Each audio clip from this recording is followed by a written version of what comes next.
we made a bunch of flatbread, really. This was one of the first ones that I just pushed down and spread out with my hands. And you can see that there are some spots that are thinner, right? Versus other areas, okay? This was cooked with the lower griddle temperature. Really thin, highest temperature. This was the very last one, I forgot about it. 450 was the sweet spot on the temperature. These are so flexible that I can yank on them and they're not going to break.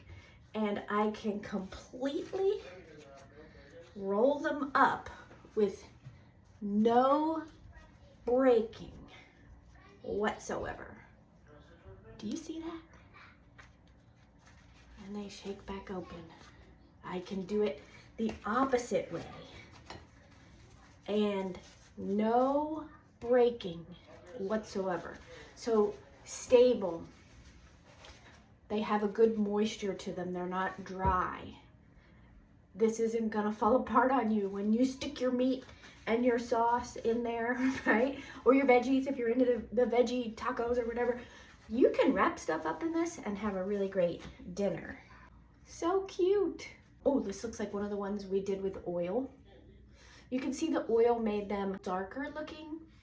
Oh, they smell so good.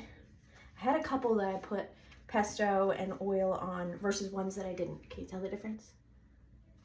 Right? So you have options. The other cool thing that you can do with this flatbread dough is roll it out, put your cheese and whatever other filling you might have in there, and then just wrap it up, turn it over, and bake them. Now you would have, use cooked filling. You would have excellent filled bread or Hot Pockets, right? Something like that would be excellent. You should give it a try sometime. If you're into frying your bread, you know, like in hot oil or you have a fryer, excellent. Just fill the bread dough, make sure it's fully sealed, and put it in your fryer. That's really good too. We don't have a fryer, we used to, so we just bake them or put them on the griddle like we did today. But there are just so many options that you could do just with this one recipe. You could make half of the batch as flatbread, and you can make cinnamon rolls with the other half. That way you have a sweet snack and a savory snack that you could use throughout the week. This recipe is just so versatile. Today I'm making some flatbread from my free digital download. We're going to be using the base recipe. I've measured my grain. Now that I've milled my flour, I'm gonna put my boiling water, 50 grams-ish. It's okay if you go over.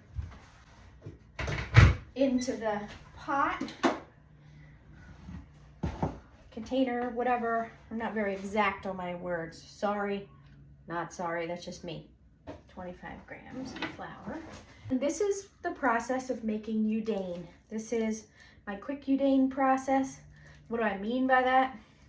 Well, anytime someone's making a scald, you'll hear things called scald, tangzang, udane, I don't care how you pronounce it, potato, udane, udane, that's what I'm calling it, okay? They say you have to wait for this to cool for several hours, or even overnight. Sorry, I don't have time for that. And so from what I know about science, gelatinization of the starches happens at a certain temperature, and by mixing it just like I am, okay, I'm just scooping it round and round, mixing it up, making sure that the water hits all those pieces, and it has thickened.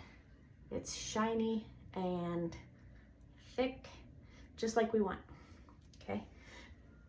We can use this right away if we put it into cold liquids, such as milk or cold water. And that will cool this down enough to use it that it won't kill our yeast. That's what I like to call my quick, no-wait udane method. The recipe probably calls for 320 grams of water if I had to remember. I don't have that one up here. So we're gonna pour in 320 grams of water. All right. If we want to make this an enriched flatbread, super soft, we could add fat. We could substitute our water for milk. That would make it more tender. We could add an egg. Part of why I set my recipes up so that they are not the best anything is because I don't like to make the same recipe over and over again. I kind of like to let my imagination, my creativity take over. And these recipes, or bases, I like to call them, they allow you to do that with very great odds of success, okay? I like to start a little bit on the lower hydration. If we add a little bit extra honey, right? Honey adds hydration. If we add extra fat adds a little extra hydration. We're still not gonna ruin our bread, okay? So, for example, today, I'm gonna add egg, because I haven't had that many eggs lately. Look at that, fresh from the farm. So I'll crack in 1 egg, add a little bit of olive oil, 20 grams of olive oil. The cool part about flatbread is you don't need the udane, you can totally leave it out and just make the flatbread. I love to add udane because it helps to keep the softness in the subsequent days. And I don't plan on eating all this bread in one day. Other things that I like to add, totally not required, but will also help with the softness is ascorbic acid or vitamin C powder. You can totally go with a food-based vitamin C, like Pure Synergy or one of the berry powders, or lemon juice even. Put a little lemon juice in there and you're good to go. And that will also help to make the bread softer. We're gonna add in our sea salt.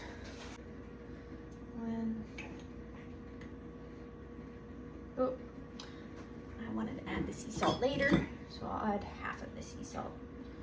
Okay, we'll put some sugar in. Sugar is not required in your bread. It helps to feed the yeast, however, so I usually will do like a teaspoon or 2 of some kind of sweetener. For me, I'm using Date Lady organic date syrup. I just really like hers. Then I got 18 grams. It's just the amount that I squeezed in. You want to use less? Use less. You're gonna use more? Use more. Try not to get hung up on making it exactly the way the recipe says. And I'm sorry if that makes it confusing. If you're looking at a recipe and you say, well, your video says this and your recipe says that, that's because I can't do the same thing 2 times. Just not me. Can't stand it. It's like telling me I can't go on the slides at the water park, but you paid to get in, you know? Like, no. Okay, so we have all of our liquids and everything measured out except the yeast. Gosh, I haven't done this in a while. Talking to you guys and whatnot. It feels different today. Okay. And if you're making flatbread and you don't really care if it rises much, you really don't need as much yeast as I usually put in my bread dough, which is 12 grams. You could probably go down to like 9 and be just fine, and you'd get a nice thin flatbread. If you want to make a naan bread, you would use yogurt instead of water and baking powder for the leavening instead of the yeast. About the same amount, actually. So we have our wet ingredients, our salt, our sugar, our flour. If you're making flatbreads, it doesn't really matter if you get to window pane or not.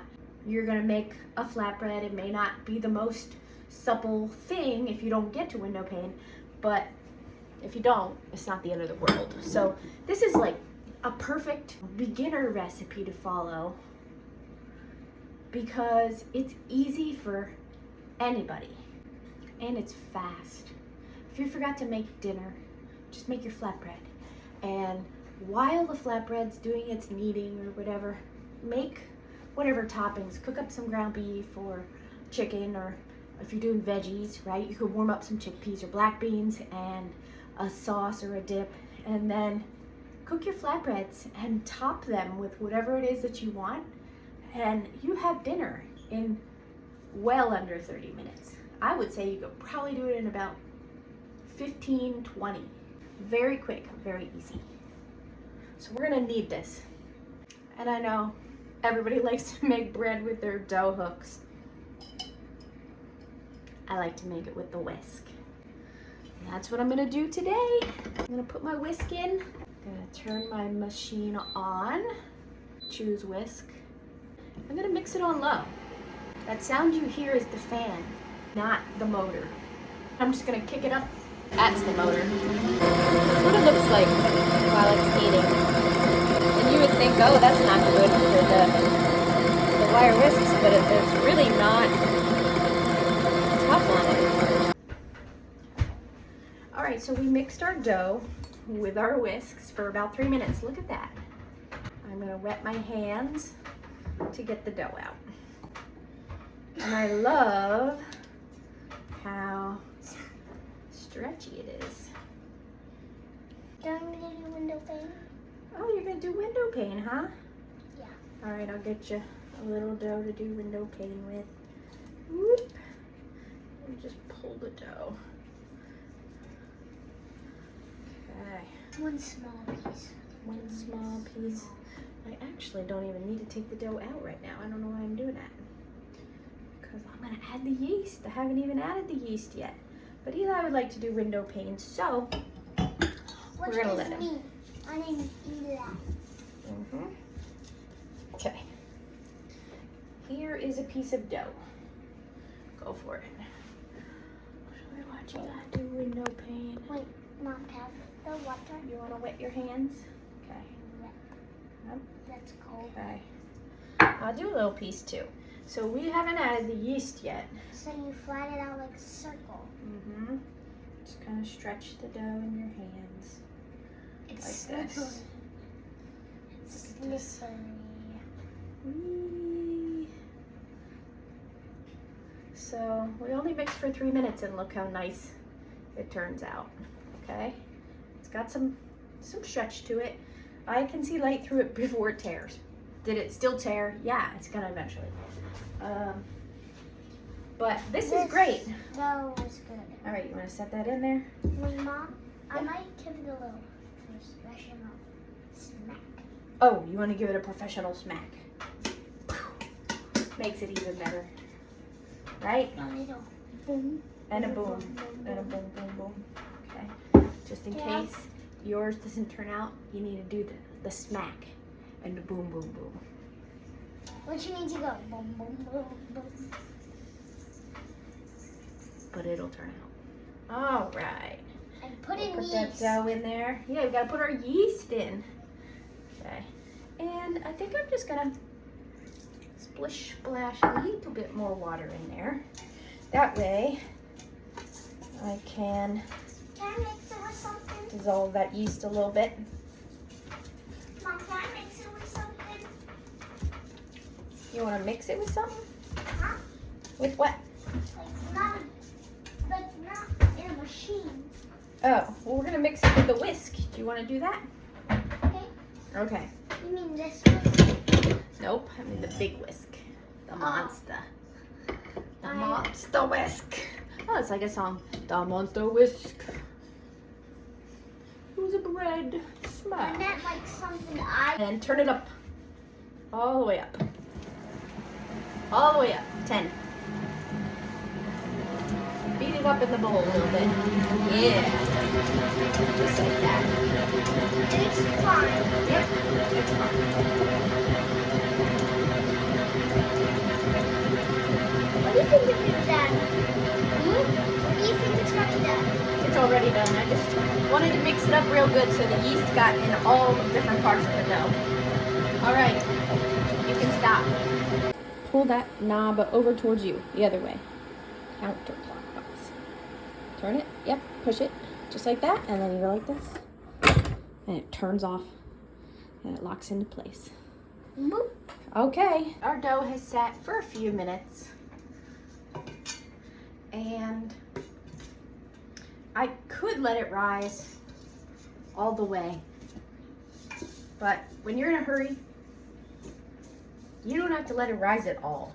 You can just mix it up and press it down into little flat pieces of bread and cook it. It'll be better with a first rise, absolutely. But it's not necessary. And when you're in a hurry and you need to get some food on the table, worrying about whether you did 2 rises or 1 rise, just to me seems silly.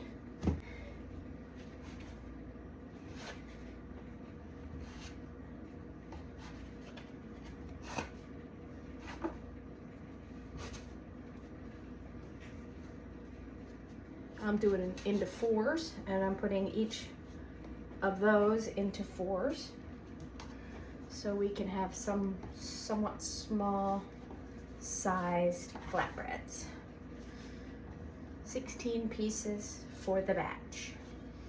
If you like bigger, then maybe you want to just do 9 or 8. I'm not the scaling police. You can make your bread however you want, right? Okay, so we just want to roll it up. I'm not going to measure this. I don't know why I did that.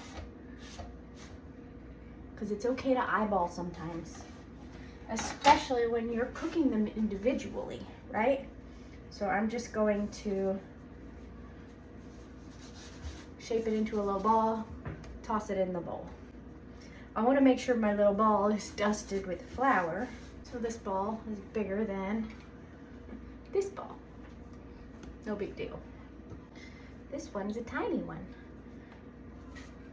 Eli would probably eat this one and love it. And it'll be just enough for him. So why did I pick 16? Well, I find that this size loaf of bread, and that's all it is. This is my regular loaf of bread that I somewhat enriched without the extra sugar. This would make excellent rolls. It would make a great soft sandwich loaf, but we're making flatbreads out of it. That's it. And so back to the why 16. Well, if you're on my website or in the group files, I think I posted at some point, nutrition data. And I based the nutrition data off of 16 slices of bread, because that's what I found that we pretty consistently will get out of a loaf. Why not take this same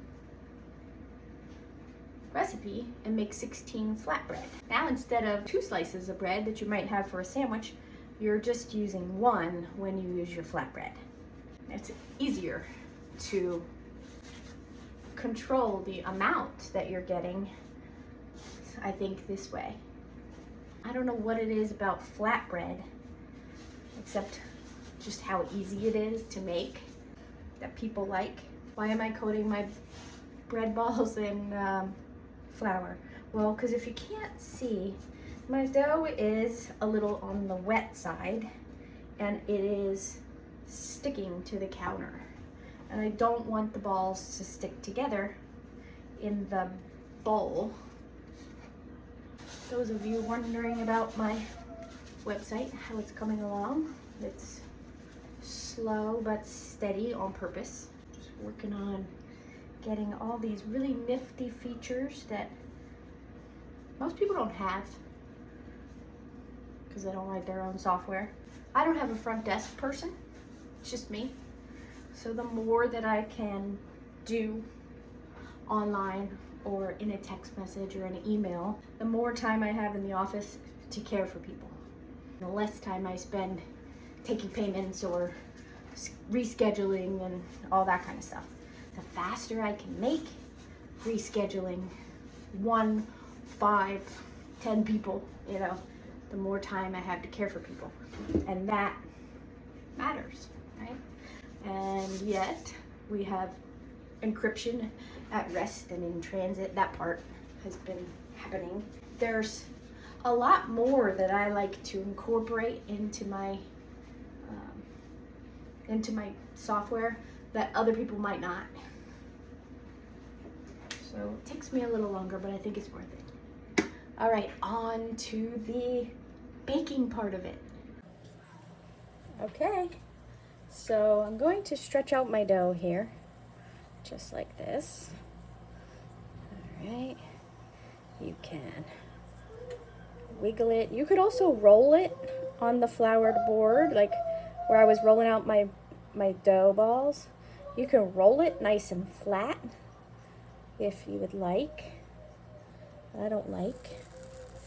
And then you just put it on and it will start to puff up like this one. See how this one's puffing up? Okay. You just flip it. The thinner you roll them, the thinner your flatbread will be. If you want nice thick flatbread like this, gently press them down with your hands. Call it a day. I have my griddle at 375. You could use your tortilla press if you wanted. I'll do one rolled out with a rolling pin just so you can see. I thought I would show you how I roll out my bread dough. So what you want to do is start in the middle and then roll out toward the side. Turn and roll. Turn and roll. Always from the middle to the outside. And that's going to help you get a round shape. And I gotta say, this Ankestrom lid is really fun for making all the same size tortillas. Just be careful not to roll it too thin in the middle. Whoops. There. That looks pretty good. Okay. See my nice thin one I rolled out? How it's bubbling up? These won't do that. They're real cute. They're also really delicious. Oh yeah, that one got some brown spots on there. Okay. Little bits of puff. Okay. Oh, and look at this cute little, isn't that beautiful?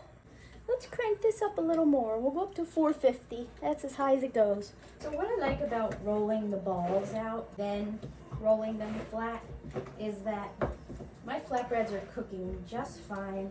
Now I have something to do in between. Okay.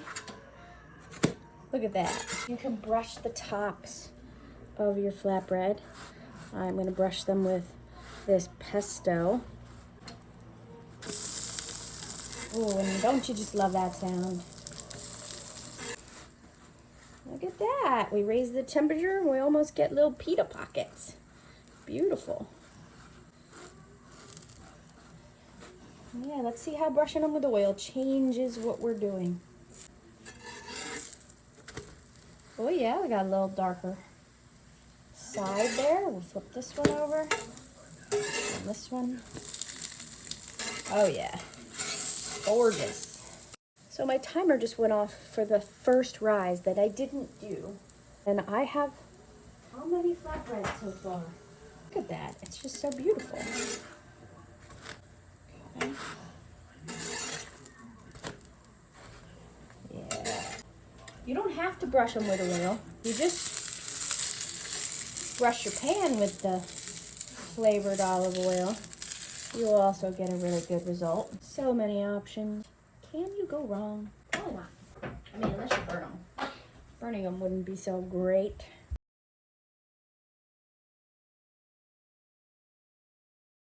I hope you enjoy my programming break.